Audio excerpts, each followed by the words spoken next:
Hello friends, welcome to సాహీస్ hub. ఎలా ఉన్నారు? అందరు బాగున్నారా? ఈరోజు మా ఇంట్లో ఏమేం చేసుకున్నామో చూసేయండి. ఈ మధ్య రెగ్యులర్గా రోటి పచ్చళ్ళు అయితే చేస్తున్నాను అనమాట. ఈరోజు వచ్చేసరికి బీరకాయ టమాటా రోటి పచ్చడి అయితే చేసేసుకున్నాను. నేనైతే బీరకాయ పచ్చడి ఎక్కువ పచ్చిమిరపకాయలతోనే చేస్తూ ఉంటాను అనమాట.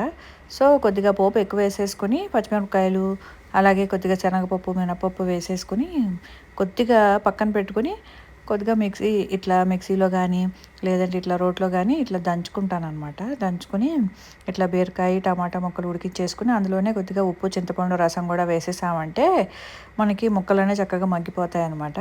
అలా మరీ మెత్తగా అయిపోకుండా కొద్దిగా ఉన్నప్పుడు తీసేస్తే మనకి ముక్క మరీ పేస్ట్ అయిపోకుండా బాగుంటుంది అనమాట టేస్టీగా. ఇలాంటివైతే అసలు రోట్లో చాలా తొందరగా అయిపోతుంటాయి. ఈ స్టేజ్లో కొద్దిగా ఉప్పు అది అడ్జస్ట్ చేసేసుకున్నామంటే రోటి పచ్చడి చక్కగా రెడీ అయిపోతుంది. ఇలాంటివి చాలా క్విక్గా కూడా అయిపోతాయి అనమాట. ఎక్కువ టైం కూడా పట్టదు.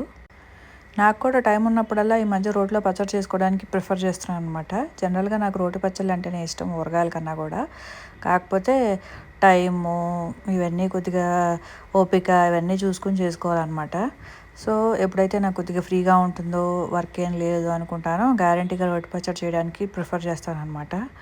ఇఫ్ నాట్ ఇంకా ఓపిక లేదంటే మిక్సీలో అయినా చేసుకుంటాను. నాకు పప్పు వీటికన్నా కూడా రోటి పచ్చడితో అన్నం తింటాం చాలా చాలా ఇష్టం. ఈ మధ్య అయితే ఇంకా అది వీక్లీ ట్వైస్ ఆర్ థ్రైస్ అయితే చేసుకుంటున్నాం అనమాట. ఫైనల్గా కొద్దిగా పోపు వేసేసుకున్నామంటే చాలా బాగుంటుంది. సో దీంతో పాటు అయితే నేను పప్పు పులుసు అయితే పెట్టాను. ఇది అందరికీ తెలిసే ఉంటుంది కాబట్టి రెసిపీ చూపించక్కర్లేదు. అలాగే చామదుంపల ఫ్రై కూడా చేశాను అనమాట. ఇవాళ ఐటమ్స్ అన్నీ చాలా టేస్టీగా కుదిరాయి. సో శుభ్రంగా ఇంకా ఐటమ్స్ అన్నీ రెడీ అయిపోయిన తర్వాత చక్కగా ఇంకా ప్లేట్లో వడ్డించేసుకుని మా మీల్ అయితే ఫినిష్ చేసేసామన్నమాట. ఇంతకుముందు నా వీడియోస్ చూసే వాళ్ళకైతే తెలిసే ఉంటుంది, నేను రెగ్యులర్గా వెండి కంచంలోనే తింటూ ఉంటాను అనమాట. వెండి కంచంలో ఇలా బంగారపు పువ్వు వేసుకున్న దాంట్లో తింటే హెల్త్కి చాలా చాలా మంచిదనమాట. చాలా హెల్త్ బెనిఫిట్స్ ఉంటాయి. దట్టు మనం వేడి వేడి ఐటమ్స్ అందులో పెట్టినప్పుడు అది మన బాడీకి చాలా మంచి చేస్తుంది. సో డెఫినెట్గా ఎవరికైనా చాలామందికి అందరికీ ఇళ్లల్లో ఉంటూ ఉంటాయి కదా వెండి కంచాలు. సో వాటిని అట్లా ఊరికే బీరువాలో పెట్టి ఉంచుకోకుండా ఇట్లా రెగ్యులర్గా యూజ్ చేసుకుంటుంటుంటే మన హెల్త్కి బెనిఫిట్ అవుతుంది. అలాగే మనం వాడుతున్నాం అనే సాటిస్ఫాక్షన్ కూడా ఉంటుంది కదా.